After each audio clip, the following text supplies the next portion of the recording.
Okay, so real quick, I talked about my Asian parents the other day, and it seemed to resonate with people. Some people are Asian and they kind of had the same experience, and some people just found it interesting to hear about. This is something I wanted to talk about for a while. Four things total. Four things that I learned from my parents. Again, I don't know if it's because it's specifically just the way my parents are or because they're Asian parents. There's a lot more stuff I learned from them, but these are probably the four of the main lessons that I learned and very clearly come to the top of my head whenever I think about my parents. So the first thing are really I remember hearing from my mom most of the time. I'll credit my mom to these three things. Number one, I have it on the list. Sorry, she said, "Stay calm under pressure." So my mom really, really, really, really ingrained into me. She told me so many times, especially in like life. She always used it in reference to like life or death situations.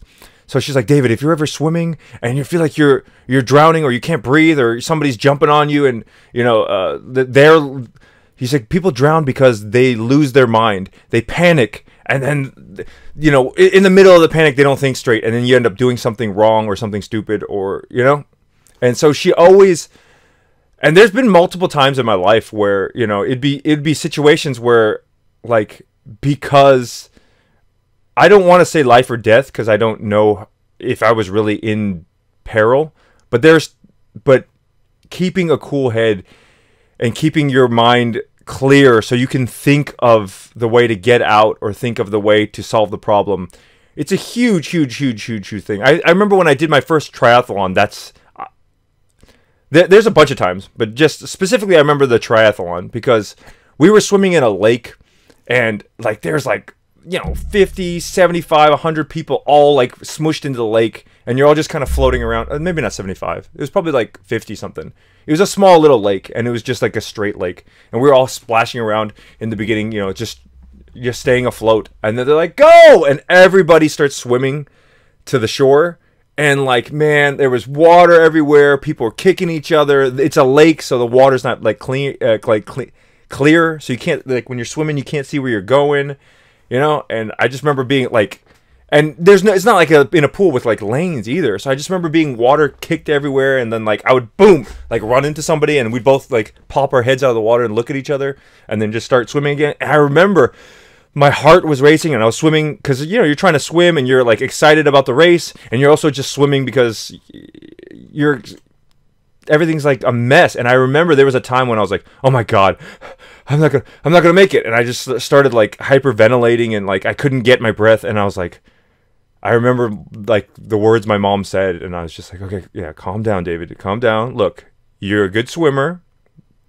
You can make this. This distance is not something you can't make. You're just overexerting yourself. You're tired because you're pushing yourself. Slow down.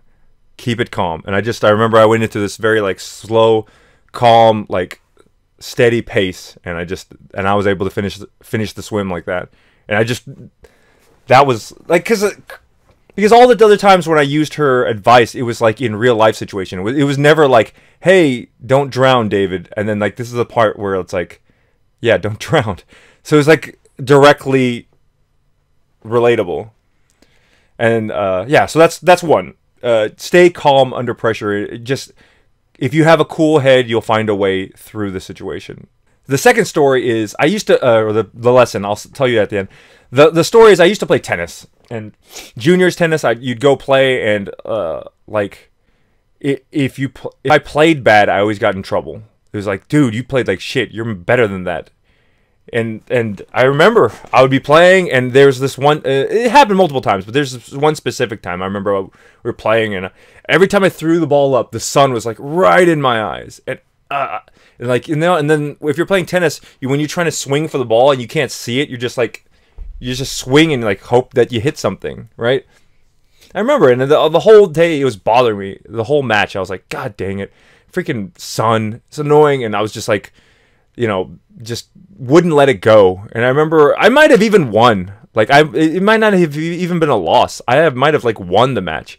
And I remember it came down, and I was like, My mom was upset. She's like, David, why you played like that? Why didn't you play better? Like, and I was like, Mom, the sun's in my eyes, dude. The whole time I couldn't see anything. And I always remember this. Her response, what did she say? What did she say? She said, "What, was the sun not in the other guy's eyes?" Right? Like, you're the only one with sun? Like, everybody's got sun. Everybody, it's in their eyes, That's not an excuse. That's not something you can't, don't, and it taught me not to, like, look for things to blame. And I think that's something wrong with a lot of, I don't say wrong with, but I think that's something that is very natural for people to go, like, fall back on. They, like, look for an excuse, they look for a reason, and they're like, well, yeah, that's why I didn't do it, or that's why I didn't get it done, or that's why my success never came to me. And, like, I'm so glad that my mom, really pushed that into me, and also, like, responded in that way. It's like, look, everybody deals with sun. Everybody deals with hardships, And, I know people are going to say, oh, well, it's not fair. Some people deal with more hardship than others. Yeah, but, I mean, at the end of the day, it's going to be, people are not going to say, like, oh, you didn't win because you had sun in your eyes? Oh, that's understandable. He didn't win because he had sun. Yeah, he had sun in his eyes. That's why he didn't win. It's fine. No, people are just going to go back and look at it and be like, look, you didn't win. You didn't win. This other guy did. That's the bare facts or outcome. So, yeah, I mean, that's something that I've tried to work past. My last one was, okay, it was an accident. There was times when I was a kid, like, something would be an accident. Oh, bam, you knocked the plate off the table. Or, like, I remember there was one time when my sister was, like, carrying a plate of spaghetti, and she did a spin move for some reason. She did a spin move because she used to figure skate. So she thought she was cool. She'd always spin move. And what happened? She spin moved around, and when the meatballs came flying off the plate, landed right on the white carpet. And yeah. And so, like, my mom would get mad. She'd be like, what the hell? What are y'all doing? And then my reasoning was always like, well, it's an accident. It's an accident. I didn't mean to do it. It's an accident. And yes, it's true. It is an accident. But the thing that my mom always taught me is that she was like, look, I understand it's an accident, but sometimes, like, even though it's not your fault, or you didn't mean to, and it's an accident, sometimes stuff happens that you can't, like, take back. Like, she would always say, like, oh, what happens if you lose your eyes? What happens if you lose your hands? Or what happens if you can't walk anymore? Like, that's something that's going to affect you for the rest of your life. So it doesn't matter who, like, let's say a car accident. It doesn't matter who's at fault. Right? It doesn't matter if you were in the right and the dumbass ran the red light, or, whatever. If you get in a car accident and you lose your ability to walk, or you lose your ability to, like, or you lose one of your arms and you only have one arm for the rest of your life. At that point, it doesn't matter whose fault it is, because you're the one who's going to have to live with that for the rest of your life. And, like, yeah, maybe you win a lawsuit or something and you get a boatload of money.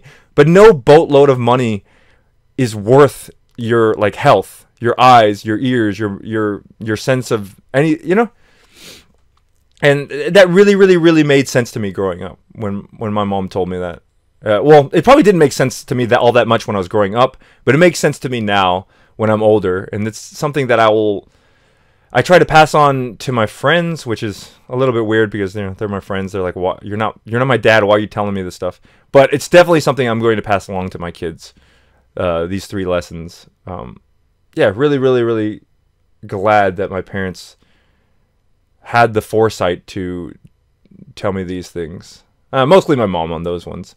I have one more, but maybe I'll tell. Should I fit it in? Okay, so I learned a lot from my mom, from my dad, and I hate to say this publicly, and don't tell him I said this, but from my dad, I more learned the things not to do. Like, he would do things, and I'm like, yeah, that's not a good idea. I'm not going to do that. But yeah, so more of the things that I learned from my dad is, like, learned what not to do, and like his bad example taught me to be like, okay, well, I don't want to say smarter, because it's not about smartness. It's about, like, I'm not going to open that can of worms. I'm not going to do that which could possibly cause me problems in the future. But the thing I remember from my dad that I learned from him is that, again, this was back when I played tennis. When I played tennis, I was always forced to bring like everything with me. So like I would bring my tennis rackets in my bag. Okay, great. And then he would set me up and he's like, here's the water bottle. I want you to fill it with ice every day, and I want you to fill it with water, and then so you have ice water to drink. Okay, I would do that. But it didn't stop there. He was like, okay, so you got to bring multiple towels too. You got to bring a big towel to wipe your face, small towel for, you know, the little things. And then it got to a point where I would bring an ice, like a small mini cooler with full of ice. And then in that, I would put like Gatorades in there so they'd be ice cold. And then I would bring a towel, a wet towel, and put it in there so that you'd have a cold towel to put over your head when it was like really, really, really hot outside. You know? It was just like this multitude of preparedness that I think most families, it's like it was forced upon me. Like I was forced to learn to do this kind of stuff. And then it even more so than just the water bottle or the ice thing, I would bring multiple like changes of clothes, like extra shirts, so when you sweat you change. And then not even that, but like he would make me bring like underwear and socks too. And I was always like, what? Dude, this is embarrassing, man. Why do I want to carry around a bag with like my underwear and socks? Like people are going to think I'm weird. But I was just telling this story to a friend yesterday. When it came down to it, on those long like trips, like in between matches, if you're like wearing like soggy underwear from like the match before, or soggy socks, you don't know how good it feels to be like done with a match, and then you finish, you won, you're like, oh shit, I gotta play another match. And then you run to the bathroom real quick and you change out of your underwear and put on brand new, clean, fresh, dry socks. I mean, it's the best feeling. And yeah, it's the best feeling. And like I, now that I'm older, like I'm not embarrassed about that at all. Like I never think of it as like, oh man, people are gonna think I'm some old man carrying around socks and underwear. Like I always bring spare stuff with me everywhere. You know, it's like, oh yeah, I want to feel comfortable. You know, and it's a great feeling. It's great to be prepared. And I think I even told my dad once, like, because there's not a lot of stuff that me and my dad like bond over, or like, you know, like I think sometimes he feels, because I'm David Jr. My dad's David too, so there's some stuff that don't think I take after my mom a lot, and I think that he always kind of like is disturbed by or hurt by that. It's like, he's my son, but he's nothing like me. So I remember I told him once, I was like, dude, when I go play DDR, man, I bring extra shoes, I bring extra socks, I bring extra change of clothes, towels. And I think he got kind of like emotional, like, oh, you actually listened to what I said, you remembered. And I was like, yeah, dude, it was good advice. But yeah, so that's like the thing that me and my dad, that like I learned from my dad, that really, really learned. And yeah, and I always appreciate it. Thanks, Dad and Mom. But yeah, hopefully you guys can learn these lessons too. If you have any questions, just leave it in the comments and I'll explain. There's a bunch of stuff that, and again, I don't know how much of it is because my parents were Asian, or how much of it was because my parents were really kind of weird people, which is great. They're weird in a great way. Just made them very different and like unique, and have like certain like qualities above like some of the other parents I saw. Yeah, well, thanks for listening. I know this video kind of ran long, but yes, thanks for listening.